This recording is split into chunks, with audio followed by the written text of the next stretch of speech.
Bago ako sumakay ng motor ko, ang init-init mga sir. Yung sumakay ako sa motor ko, biglang kumilimlim. Bakit kaya? Senyales na naman na uulan. Minsan lang makapag-vlog, mukhang uulan pa. Ano ba yan? Yun, minute. Actually, naka-ano na ako limang riding jersey, 4 na t-shirt, saka isang long sleeve. So lahat ng design na yun mga sir, papakita ko sa inyo. So syempre, ang napili kong clothing brand, walang iba mga sir kundi yung Para Clothing. Kasi napakaangas talaga mga brand ng design ni Para Clothing, no? Pero sinishare ko lang sa inyo yung experience ko, kasi nakalima na ako eh. So ibig sabihin talagang nagustuhan ko yung product ni Para, no? Reasonable yung price dun sa quality niya eh. So talagang hindi ka lugi pagdating sa quality, ika nga naman sir, no? So yung 4 na t-shirt na yon nagamit ko sa isang long sleeve. So papakita ko sa inyo sa video na to. Gamit ko siya sa umaga.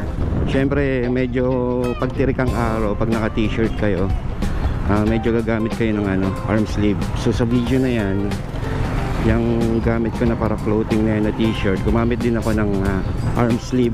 Kasi medyo laman na medyo tirik yung araw. So pag naka t-shirt ka, kailangan ng arm sleeve. So kung mapapansin nyo mga sir, maganda yung color combination ni Para. So yan yung una kong gamit, yung green saka white combination. So mapapakita ko lang sa inyo dyan yung front. Yung back, singit ko na lang sa video kung ano yung itsura nya. So kung mapapansin nyo mga sir, napakaangas na yung design ni Para.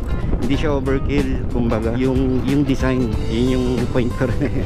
Kasi hindi ako mahilig sa anyway, hindi ako mahilig sa napakadaming design. Gusto ko simple lang, tapos na may dating. Yun yung point ko rin eh, pag namimili ako ng clothing design, no? Actually napakahirap mamili ng design ni Para, kasi napakadaming design na magaganda talaga.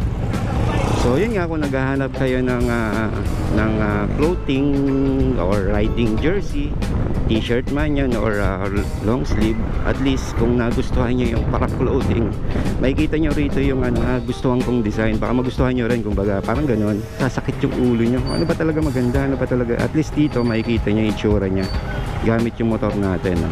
So syempre pagdating sa gabi, tatanggalin natin yung arm sleeve. Tinatanggal ko pala yung arm sleeve para lumabas yung forma ng t-shirt natin, no? So yan, ito naman yung video niya sa gabi. So wala na siyang arm sleeve.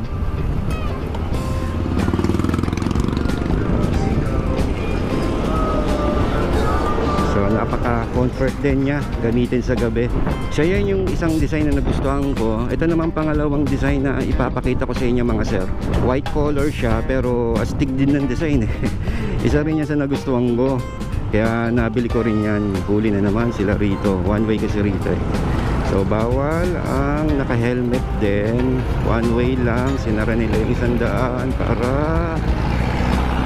hindi crowded yung area na to. Nga kasi hindi ko mapapakita sa inyo sa harapan kasi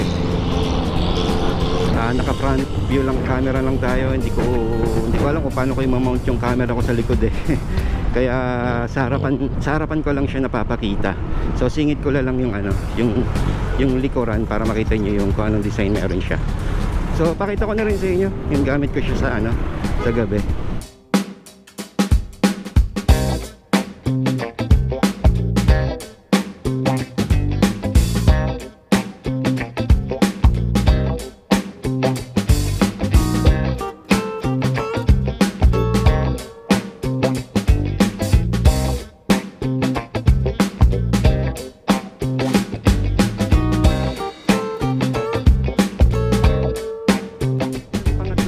Papakita ko sa inyo mga sir, ito yung isa sa mga mabenta kay Para Clothing, no?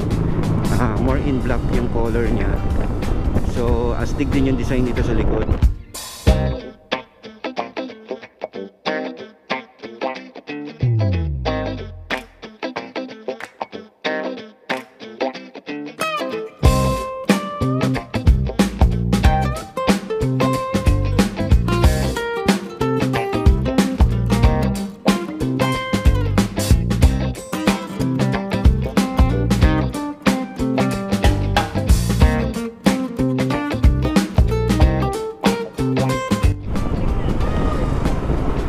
astig, di ba mga sir?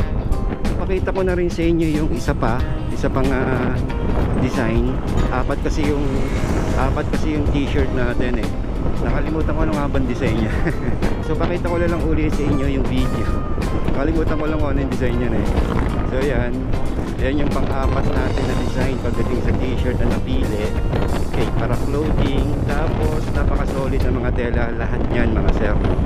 Kasi may tatlong type si para clothing na in-offer pagdating sa tela. Yung isa dyan is yung Polydex, yung dry fit, at the same time yung air cool. Yung Polydex kasi yan yung common na ginagamit sa sa pagsasublimation, no? Full sublimation. Kaya para clothing ang gamit nila legit na premium Polydex. Yan tinatagal ng mga premium Polydex natin nasa mga 2 to 3 years. Talagang hindi yan magfe-fade, no? Pag premium yung gamit, pag nakasabli, Polydex yung fabric na ginagamit, no? So hindi ako ganun ka-fanatic sa daming lubak. Hindi ako ganun ka-fanatic sa sa dry fit. So mas comfortable ako gamitin dito sa yung Polydex na naka-sublimation, which is yan yung gamit ko sa mga apat na t-shirt ko. Tapos yung isang long sleeve ko, yun yung yun yung air cool, yung butas-butas mga sir, no? Yung kumbaga pag umaandar ka, talagang komportable gamitin, masarap sa balat, kumbaga. Kasi nga pag medyo nagta-travel ka, nagra-ride ka, gamit mo yung long sleeve na air cool, hindi ka ganong may init. Kasi nga butas-butas mga sir eh. So syempre pag para clothing yan, quality ang air cool ni para clothing. So meron din silang ino-offer na cotton, no? Pero hindi rin ako gaano sa cotton eh, kasi more in t-shirt na plain simple logo yung nilalagay sa cotton. So mas okay sa akin yung full sublimation, which is Polydex ang ginagamit na fabric. Pang matagalan talaga. So yun, kumbaga update lang sa ating channel mga sir. Yun yung apat na design ko sa t-shirt na napili ko kay Parak. Tapos isang long sleeve. Actually nagbabalak pa ako ng isa pang long sleeve eh. So yung price ng mga t-shirt ni Parak sa kanyang long sleeve. Sa t-shirt kasi ang price niya SRP nasa 800. Kaya lang sinisingit si sir eh. Ano to, taxi, private.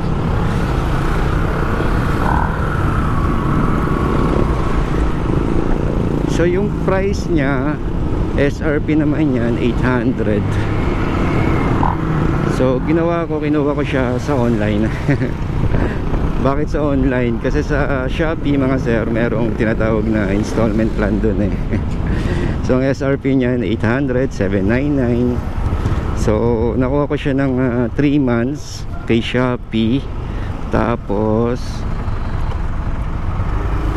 so monthly niya nasa 300. Okay naman, reasonable naman din. Hindi naman ganun kataas yung interest. Importante makakuha ko ng magandang riding jersey na magagamit ko sa pang-araw-araw. At tulad na nabanggit ko sa inyo kanina mga sir, pwede siyang gamitin pang mall, di ba? Mga pamorma, pwede yan. So yun, date ko lang naman kayo dito sa ating channel kasi ang tagal ko nang hindi nakakapag-upload din eh. 3 to 4 months yata per months. Medyo busy talaga sa trabaho. Kaya hindi tayo nakapag-upload agad. Ito naisip ko lang na i-vlog sa inyo kasi nag-review ko ng yung cam ko. Parang nakita ko na ang dami ko ng video, mga short video ko na iba-iba yung damit na gamit ko. Yung mga iba-ibang design ni Parak yung gamit ko. Sabi ko, vlog ko lang kaya to, no? Para at least may content tayo. So yun, ito na rin naman tayo sa ating pupuntahan. So maraming salamat. Ganun pa rin, stay safe. Ride safe na rin mga sir.